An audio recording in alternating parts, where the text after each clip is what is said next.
रामपुर में यहाँ भारतीय जनता पार्टी के हमारे नौजवान प्रत्याशी भाई कौल सिंह नेगी जी के पक्ष में यहाँ पर आयोजित की गई है, जिनका आपने अभी संबोधन सुना। जोश भरा, भावनाओं से ओतप्रोत,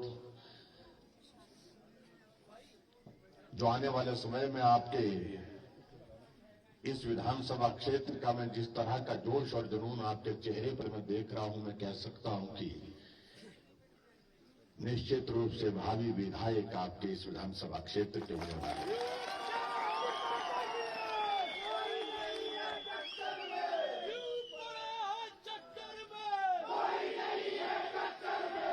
मंडल के अध्यक्ष श्री कुलवीर खून जी, पार्टी के हमारे साथी श्री भीमसेन जी, पृथ्वी मंगल जी, शेर सिंह जी, लालचंद जी, जगदीश जी, श्वेता जी, पिंकू जी और उपस्थित सभी भाइयों बहनों, नौजवान साथियों और पत्रकार मित्रों, विधानसभा के चुनाव के लिए ये प्रचार का अंतिम दिन है और अंतिम दिन के इस प्रचार में आपके हम रामपुर में आए हैं।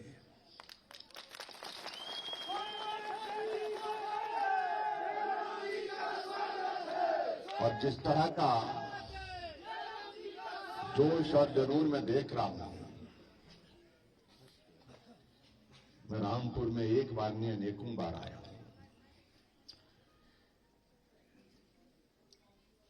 अब की बार ये लगता है इस माहौल को देख करके निश्चित रूप से आपने तय कर दिया है कि रामपुर विधानसभा क्षेत्र से भारतीय जनता पार्टी के प्रत्याशी आपके विधायक बनने वाले हैं कौल नेगी जी। इनको आप आशीर्वाद दें।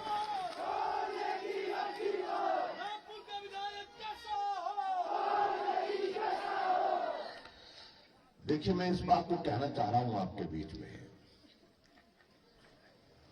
हिमाचल के गठन के 75 वर्ष पूरे हुए और 75 वर्षों में भारतीय जनता पार्टी मात्र 2.5 वर्ष यहाँ रही है। जनता पार्टी वो भी 77 में, बाकी का कार्यकाल सारा आपने एक तरफ एक पार्टी को यहां पर देखा, एक पार्टी को दिया।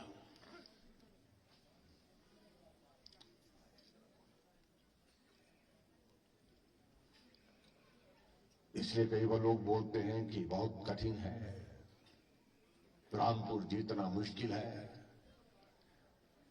और ये बात मैं देख रहा था कि विधानसभा के चुनाव से पहले जो हमारा लोकसभा का जो चुनाव हुआ था 2019 का, उस वक्त भी कहा गया था कि रामपुर से बढ़त नहीं मिल पाएगी।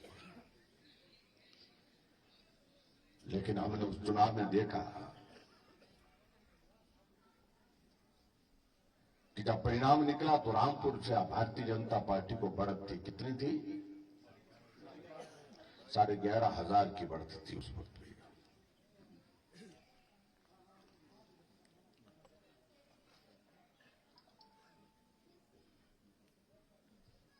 कई बार जो काम कठिन होता है, मुश्किल होता है, उसकी करने की शुरुआत हो जाती है।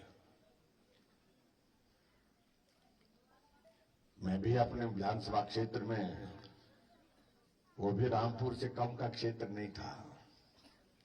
हमारी पार्टी की जमानत जब्त होती थी। मेरे से पहले वहां चुनाव लड़ने वाले आदमी को 737 वोट पड़े थे। लेकिन दौर आया, 1998 में हम जीते। उसके बाद मुझे 25 साल वहां पर हो गया आज विधायक बनकर के 5वीं बार।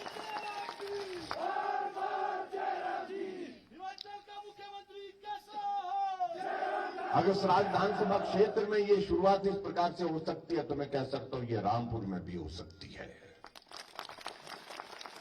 और अब के इस हालात को देख करके मैं कह रहा हूं ये शुरुआत अभी होने वाली है, इस चुनाव से शुरू होने वाली है और फिर लंबे समय तक रहने वाली है, जो हालात में देख रहे हैं।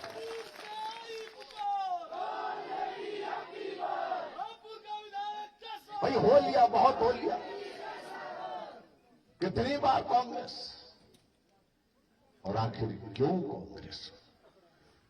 जो कांग्रेस पूरे देश भर में खत्म हो गई, जिस कांग्रेस ने पूरे देश को तबाह कर दिया, तहस नहस कर दी, आर्थिक व्यवस्था इस प्रदेश का सत्यानाश किया, उस कांग्रेस पार्टी को देश की जनता ने एक एक प्रदेश से उखाड़ करके फेंकने का काम किया। आज भारतीय जनता पार्टी 18 प्रदेशों में पूरे देश भर में सत्ता में है और कांग्रेस पार्टी मात्र 2 प्रदेशों में, और आज अगर चुनाव हो जाए तो वहां पर भी ढूंढे हुए नहीं मिलेगी। जो पार्टी पूरे देश में खत्म हो गई और अपने कारनामों से खत्म हो गई, उसको हम क्यों पकड़े बैठे? आपका भावनात्मक एक रिश्ता था, मैं मानता हूं आज भी वही, मुझे लगता है कि वही बातें होंगी। भावनाओं में बह करके बहुत लंबे समय चले, मुझे कुछ आपत्ति उसमें नहीं कहनी है, मुझे कोई बात नहीं कहनी है, लेकिन आज वक्त अब भावनाओं से बाहर आ करके अपने इस क्षेत्र के विकास का, अपने इस क्षेत्र के भले का भी सोचने का है। हर चुनाव में यही होता रहेगा, और कब तक होता रहेगा, क्यों होता रहेगा?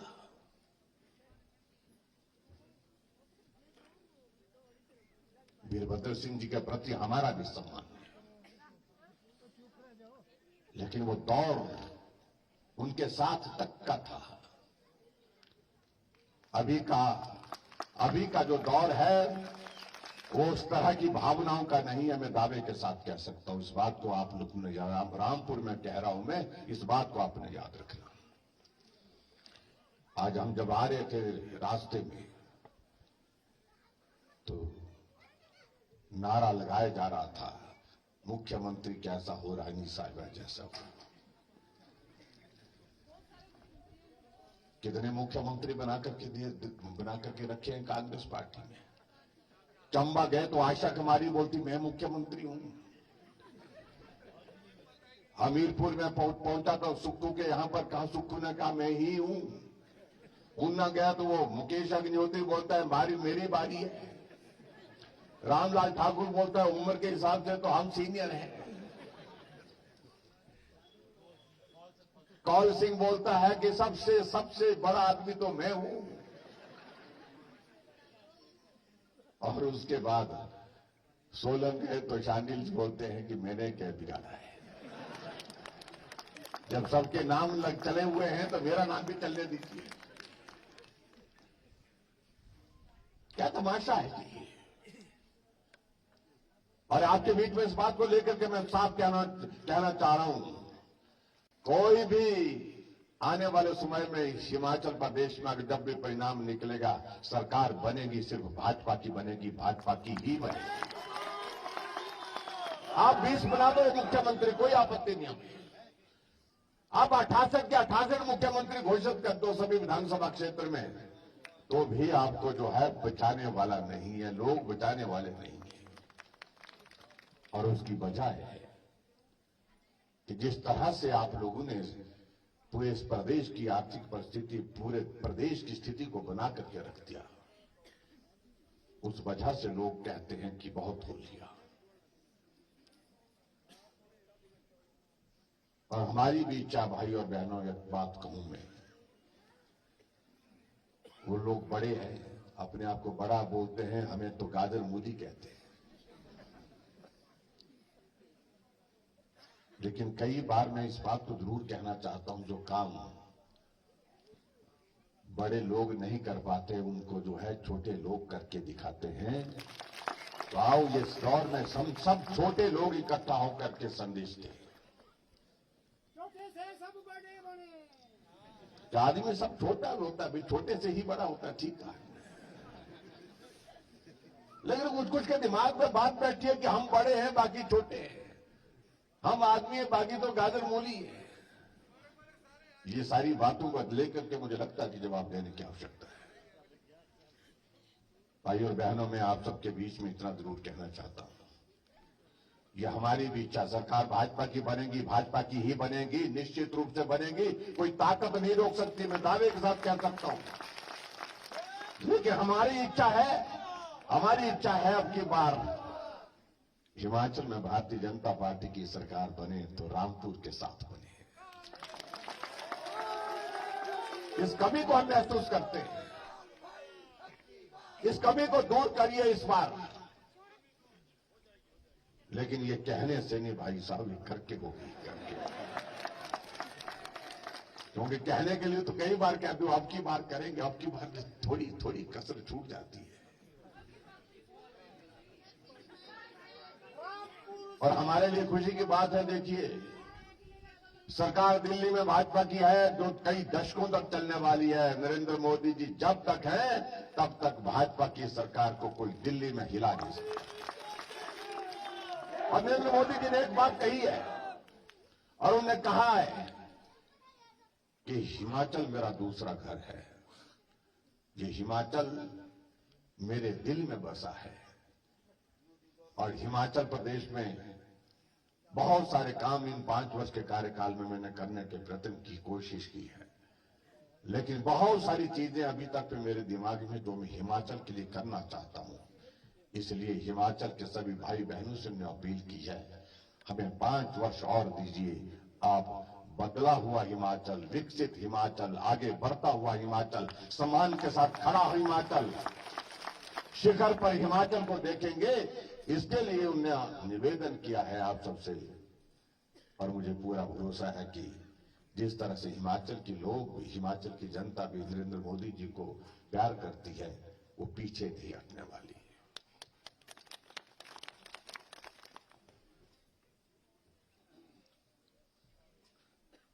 अभी चुनाव के दिनों में हम देख रहे हैं, हमने आज चुनाव का अंतिम दिन है प्रचार का। और शायद मुझे लगता है कि हिमाचल के इतिहास में मैंने काफी सालों के बाद, क्योंकि 25 सालों से तो हम भी चुनाव लड़ करके देख रहे हैं, ये पहली बार है जब एक दूसरे के खिलाफ गाली गलौज नहीं हुई। ये हमने हिमाचल की संस्कृति को, संस्कार को ऊपर उठाने की कोशिश की है।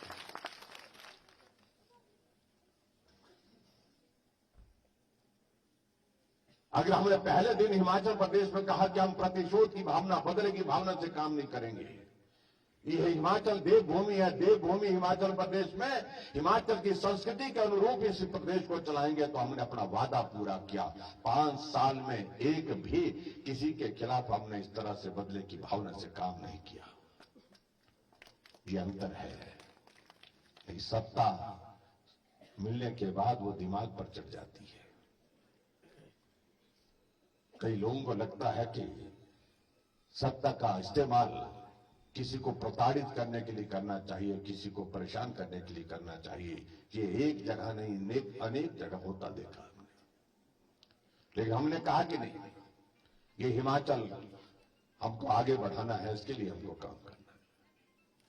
और आज मुझे इस बात की खुशी है कि हिमाचल प्रदेश में हर क्षेत्र में विकास हुआ। आप कल्पना करिए, अगर हिमाचल प्रदेश की सरकार में रामपुर का विधायक विधानसभा के अंदर हमारे पक्ष का होता तो काम करने का आनंद कुछ और होता। फिर भी हमने उसके बावजूद जो कहा, आप लोगों ने, हम कमी नहीं छोड़ी। हमने, आपने कॉलेज मांगा, कॉलेज दिया। आपने डिवीजन मांगा, डिवीजन दिया। आपकी सड़क के लिए जो पैसे का आपने जिक्र किया, हमारी खमाड़ी से टिकर खमाड़ी वाली सड़क के लिए, क्योंकि उसमें पैसा ज्यादा लगेगा, हमने काम शुरुआत करने के लिए हमने 5 करोड़ रुपए उसी वक्त हमने जारी कर दिया उसमें, जब आपके बीच में आए थे। जहां संस्थान अपग्रेड करने के लिए बोले, स्कूल के हॉस्पिटल मांगे आप लोगों ने, वहां बहुत सारी चीजें दी। संस्कृत कॉलेज आपने मांगा, संस्कृत कॉलेज आपको दिया। सब तहसील आप लोगों ने मांगी, सब तहसील आपको दी। जब विधायक हमको सिर्फ 2.5 वर्ष मिला, 75 वर्षों में से 2.5 वर्ष के लिए, उसके बावजूद भी हम आपके बीच में आपकी सेवा में जो कर सकते थे वो करने की कोशिश करते रहे। कभी दिल में सोचना इस बात को कि काश अगर आपका विधायक हमारी पार्टी का होता, हम कितना करते, हम कितना काम करते इस विधानसभा क्षेत्र। इसलिए इन सारी बातों का कोई मतलब नहीं आपको तरफ। अब की बार मुड़ करके पीछे देखने का ये वक्त नहीं है, और इसलिए हमने आपको नौजवान साथी दिया है। जो नौजवान साथी आप सबके बीच में वक्तों से समाज की सेवा के लिए निकले, घर छोड़ करके काम करने के लिए निकले, इनको आशीर्वाद दीजिए, इनको हिमाचल प्रदेश के विधानसभा में पहुंचाइए। और उसके बाद जो इन्होंने बात कही है, जो बातें इन्होंने बात सारी कही है यहां विकास की दृष्टि से करने के लिए, क्योंकि आज आचार संहिता लगी है, चुनाव आचार संहिता, हम जिक्र नहीं कर सकते हैं, ये सारा जिम्मा आप हमारे ऊपर छोड़ दीजिए। हम जब करने के लिए किसी बात के लिए कह देते हैं तो हम चट्टान की तरह खड़े होते हैं।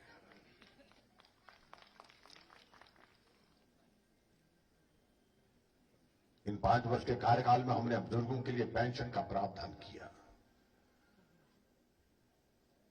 कांग्रेस के लोग बोलते कि हमने भी किया।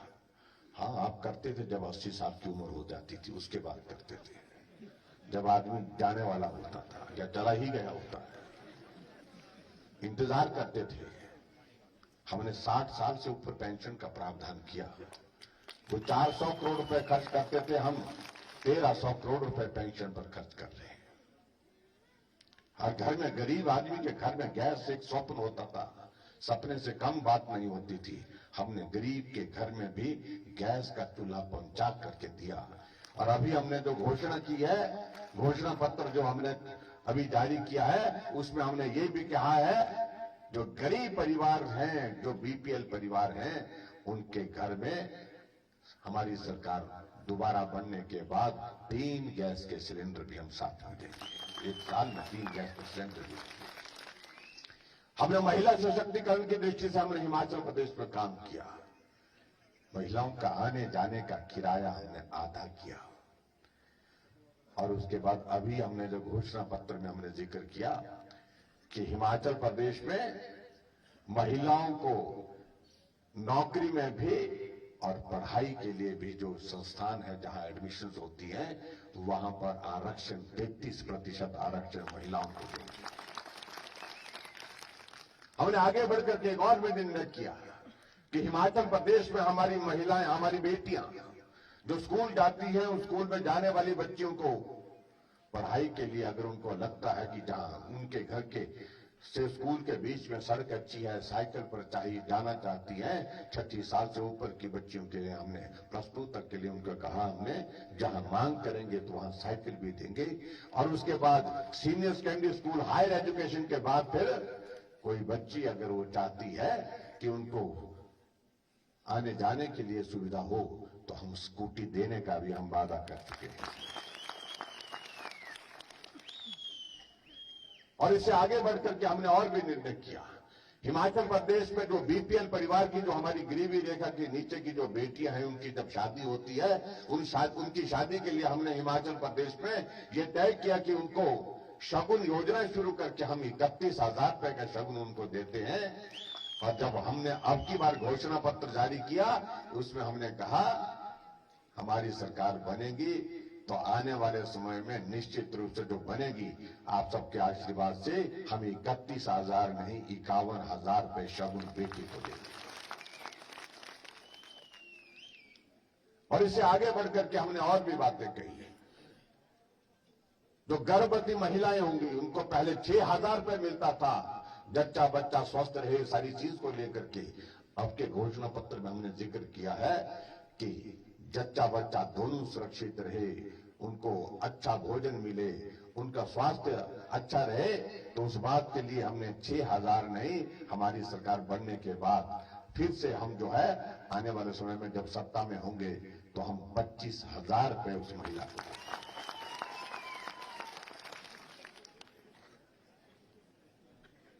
कांग्रेस के लोग बहुत परेशान हैं, वो गारंटी पर आए हुए हैं। हम गारंटी देते हैं, भाई गारंटी पहले तो अपनी ही दो, अपनी ही गारंटी नहीं है उनकी पहले। अरे गारंटी तो आपने ये भी दी थी 2013 के चुनाव में कि हिमाचल प्रदेश में हमको सत्ता दीजिए, सरकार बनाने का मौका दीजिए, हर एक परिवार से एक आदमी को, एक नौजवान को हम सरकारी नौकरी देंगे। रामपुर में कितनी मिली भाई? मिली। हर एक परिवार को कहा था। आज प्रश्न पूछना चाहिए, हमारे नौजवान यहां पर आज सभा करने के लिए आए हैं रामपुर में, उनसे पूछना चाहिए, आपके पिताश्री जी थे और आप उस वक्त बहुत ऊंचे ऊंचे यूथ कांग्रेस के अध्यक्ष होने के नाते इन बातों को सब जगह बोलते थे। हर एक परिवार के एक नौजवान को हम नौकरी देंगे, एक बेटे को नौकरी देंगे। लेकिन कितने लोगों को नौकरी दी? आपकी गारंटी हमने एक बार नहीं कई बार देखी है।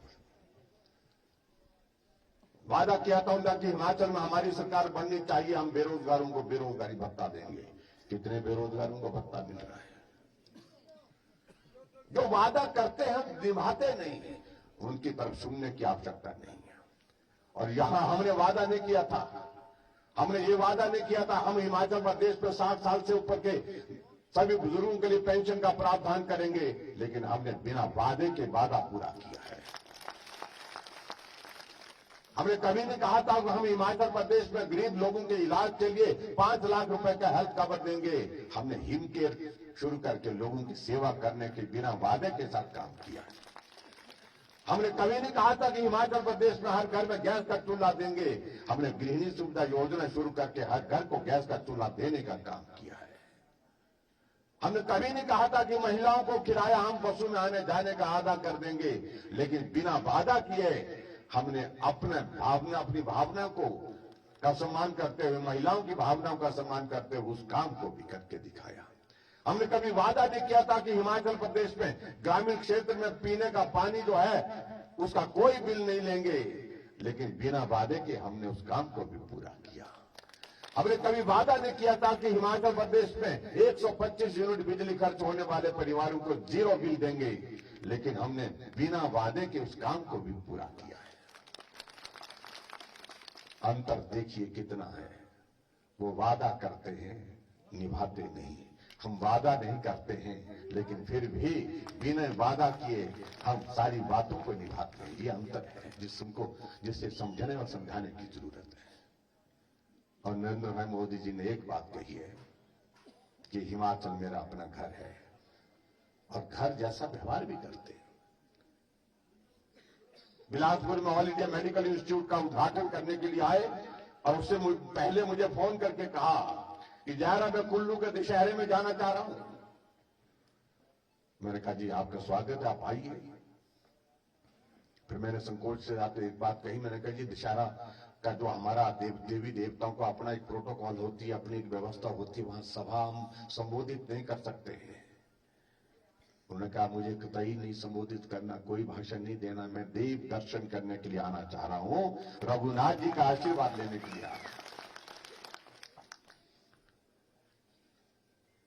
और कुल्लू के दशहरे में गए, सुरक्षा कर्मियों ने कहा कि आप भीड़ में नहीं जा सकते दर्शन करने के लिए।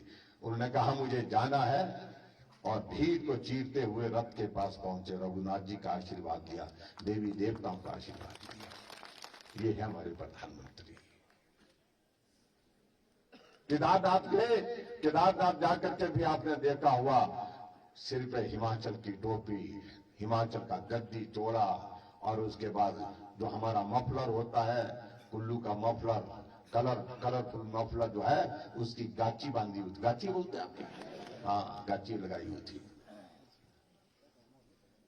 जब कोई तगड़ा काम होता है ना करने को, तो गाची लगानी पड़ती है। इस बार इस इलेक्शन में भी गाची लगा के काम करो। हमने देखते थे ना, जब बुजुर्ग कहीं काम पे जाते थे, कोई लकड़ी का कोई बड़ा वो उठा करके लाना है तो गाची बांध करके जाते थे, खूब जाते थे, क्योंकि कमर कस करके जाने का मतलब होता है कि खूब। और महिलाएं भी देखिए, महिलाएं भी जब बोझा उठाना होता उनको तो गाची लगा के जाते हैं। तो इसलिए इस चुनाव में भी भाई रामपुर वालों गाची लगा लो और निकलो, और तब तक के लिए मत रखो जब तक के लिए जीत हासिल करो।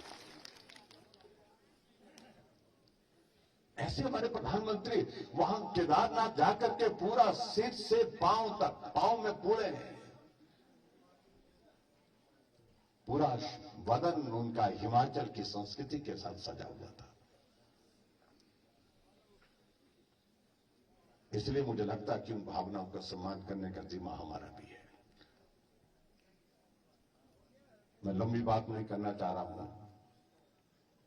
इन 5 वर्ष के कार्यकाल में कठिन दौर रहा, मैं आपको बता रहा हूं। कोविड का ये दौर रहा, और जो हमारे कांग्रेस के मित्र कई तरह की बातें करने की कोशिश कर रहे हैं। आज हम देख रहे थे कि सभा यहां रामपुर में कांग्रेस पार्टी की भी है, लेकिन बताया गया कि बहुत सारे लोगों को नीचे से लाया गया, इधर से लाया गया, उधर से लाया गया। हमारी सभा यहां की है, सिर्फ मैं ही बाहर का हूं, बाकी तो सारे रामपुर के। अरे ऐसे ही है ना, मेरे को भी रामपुर का ही मान लो भाई। मैं भी आपकी तरह ऐसा आदमी हूं, गांव का आदमी हूं। मैं हमेशा इस बात को कहता हूं कि हमने जिंदगी में पहाड़ों को चढ़ने उतारने में गुजारी है। इसलिए पहाड़ देखने में तो सुंदर लगते हैं, लेकिन चढ़ते उतरते मालूम पड़ता है। कुछ लोग आते हैं जो बहुत दूर दूर से बोलते हैं क्या सुंदर है, क्या नजारा है। मैं कहता देखने को तो अच्छा लगता है भाई साहब, जब ऊपर चढ़ना होता तो मालूम पड़ता है।